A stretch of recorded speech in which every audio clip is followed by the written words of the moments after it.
A second round of Paycheck Protection funding is a major part of the upcoming relief bill. Being a business owner myself, this is one of the areas that I am most interested in. So I went ahead and dove into the research on this and found out everything you need to know, from what the second round entails, who can get the second round, the tax consequences, that's one of my favorite parts, how much money we can expect, and much more. So starting with the context here, Congress has approved $284 billion for another round of PPP loans. Paycheck protection loans are forgivable loans meant to go to small businesses to keep their employees hired and on payroll. As for most businesses, employment expenses are the biggest expense, and the government also wants people to stay employed. So that's the whole point of this program. In order to get a Paycheck Protection loan forgiven, meaning the ability to have the loan balance wiped out without having to pay it back, you have to spend it on specific items. Applicable expenses are gross salary, wages, and commissions to employees or yourself if you're self-employed, paid leave, which means any leave that isn't covered by the Family's First Coronavirus Response Act, employee benefits, interest expenses, utility expenses, and rent or mortgage expenses in the covered period. So those were all the forgivable expenses in the first round. In the second round, you can still get those expenses forgiven, but on top of this, you can also spend money on supplies from vendors, for protective equipment, and for property damage due to public disturbances. So right off the bat, if you received a loan in the first round, you may be able to dip again in the second round if you hit a few specific criteria. First, you're going to need to show a 25% reduction in revenue. Now, I had seen this in a bunch of articles, but they didn't go quite into the specifics here, because I think there's actually more businesses that are going to be able to fit into this criteria than what it seems like. It's because how this is specifically written is you must show a 25% drop in sales from a year earlier in at least one quarter of this year. So what I see likely happening for many businesses, including mine, is we'll look at quarter one or quarter two of this year, when lockdowns were most severe, when people were spending the least amount. I know back in the spring is a completely different world than it is now. And then we'll compare that to quarter one or quarter two of 2019. And that's where we're going to see some really dramatic reductions in revenue from year to year in that quarter one or two. Personally, I don't have the exact numbers for my business, but in April, we saw decreases in revenue of about 60%, where in September, it might have only been a 10% decrease in revenue compared to the year before. So this is a very important distinction, and I think one that's going to allow many more small businesses to be a part of this second round of funding. From here, you cannot have more than 300 employees in the second round. Now, in the first round, you couldn't have more than 500 employees per location of your business, and this caused a lot of issues. In the very first round of funding, if we look back a little while, we remember there was 2 rounds of funding for the first round of Paycheck Protection loans. In the first round of funding, large businesses pretty much received all of that funding because they have connections with banks. They have lawyers who were able to set these things up much more quickly than most small businesses. It was kind of a nightmare for small businesses because these large companies were all getting funding. And there was even many publicly traded companies who received this funding. There's entire lists of publicly traded companies. And also, as part of this second round, there are specific restrictions against publicly traded companies from receiving this funding. Now, if they're still going to be able to find some loopholes here, I'm not sure. We'll probably see something where a large company is able to sneak in and get their forgivable loan, but it's written in such a way where they're not supposed to. For anyone over 300 employees, and any publicly traded company should not be able to get one of these loans. Oh, and one more caveat, your business must have already spent the first round or plan to use the first round of funding to get the second round. Now, this one was a little bit odd to me, because the options are either you spent the money, so yeah, you needed the money, or you plan to spend it. But there's no business owner who is going to just have that money sitting there with no future plan to spend this money. I mean, who's going to say they don't plan on using that money? So we don't know exactly what the certification process is going to be to show that you plan to use that money if you haven't already. And also, who's to say, let's say you have $40,000 in your bank account, you got a forgivable loan, you transferred it to your bank account, you have some balance in there. Who's to say what money was from the Paycheck Protection loan, what wasn't. This is going to be a tricky one to really certify, so I'm going to be really interested to see how that pans out in the future. Oh, and also, before I forget, if you appreciate me combing through this legislative bill, let YouTube know I'm doing a good job by hitting the like button on this video and subscribing. It makes a huge difference. And also share this with anyone you know who might be looking at getting some more funding through the Paycheck Protection Program, anyone who owns a small business or is self-employed.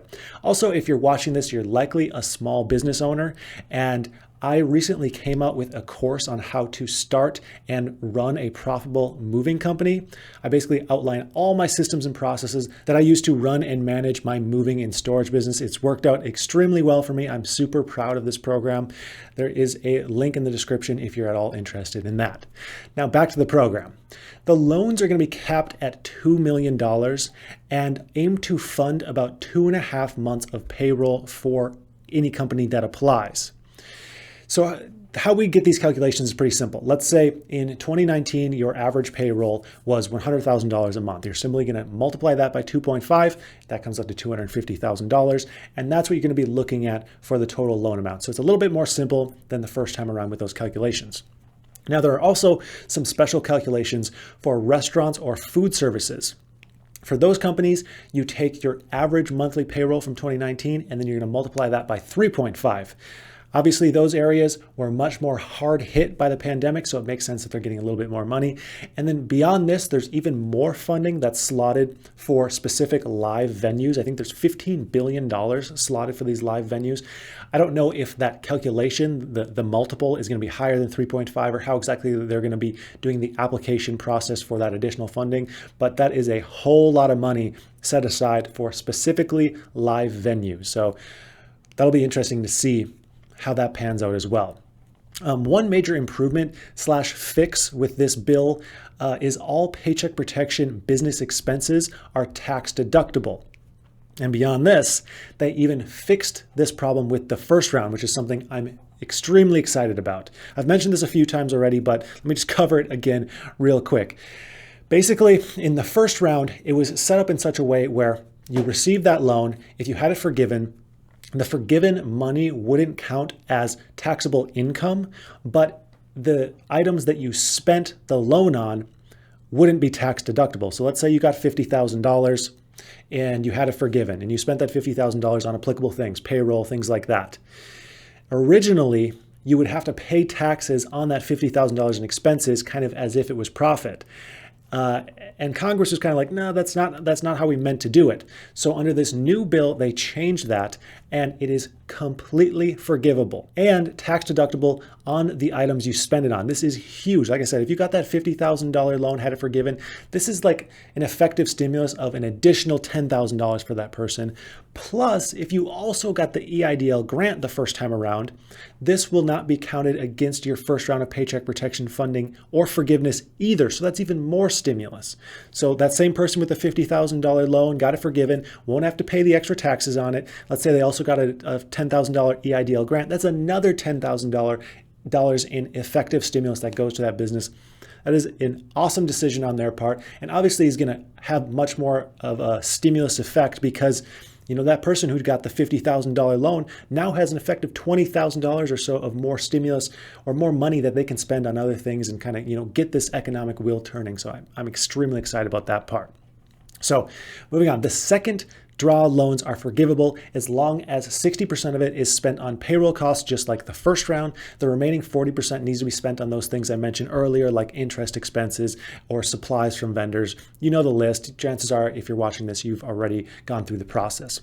Now, speaking of forgiveness, once the program is open, companies with loans less than $150,000 can expect to see a simplified one-page application process, something similar to the SBA's simplified application, forgiveness application for loans lower than $50,000. Now, I personally haven't applied for forgiveness for my first round yet, just to wait on guidance here. Plus, it's not due yet, so I suggest waiting for the even more simple application process there. The forgiveness application is going to include the loan information as well as a certification from you, the business owner, that the funds were used properly. And that's it.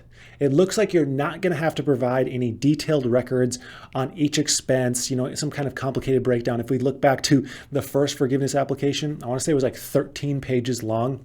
It took me hours and hours to break that down. I recorded a video on it. I kind of wish I hadn't because no one used it at this point, but it's much more simple. It's going to be a certification that, hey, I spent these on the right things and you're going to be good to go. But if you are taking out a loan for anything over $150,000, you should expect a full audit. Now, you might not get a full audit at $150,000, but that's when you're in the area of it could happen. And especially if you're up around the $2 million loan mark, you're pretty much going to get audited. So expect to need to have all your financial ducks in a row for your forgiveness on the higher end of the forgivable loan. We also don't quite have all the details as to when we'll be able to apply for this program. This again should be more simple than the first time around, especially if you're working with the same bank you did last time, because a lot of that information is going to be the exact same. Now, 4 of the most active lenders in the program the first time around, Wells Fargo, Bank of America, Chase, and Cross River Bank, have all said they expect to participate again, and I am willing to bet that just about every other bank is willing to as well, because these loans are completely backed by the SBA. It's a no-risk loan, plus they'll make a little bit of money in transaction fees and stuff like that, so it's kind of a no-brainer for banks to do this. There will also be an emphasis on minority institutions and low-income areas getting more of these loans. There's likely going to be a portion of funding set aside for these areas and institutions specifically. Now, before I wrap up today, I do want to say that there are going to be some nuances and regulations that are most likely going to pop up here with this second round, as they did in the first round. So I'll make sure to keep an eye out and update you whenever things change. And that's it for today. Let me know in the comments if you have any questions or concerns, and I'll see if I can provide some clarity. So I'd like to thank you for watching, and I hope you have a profitable day.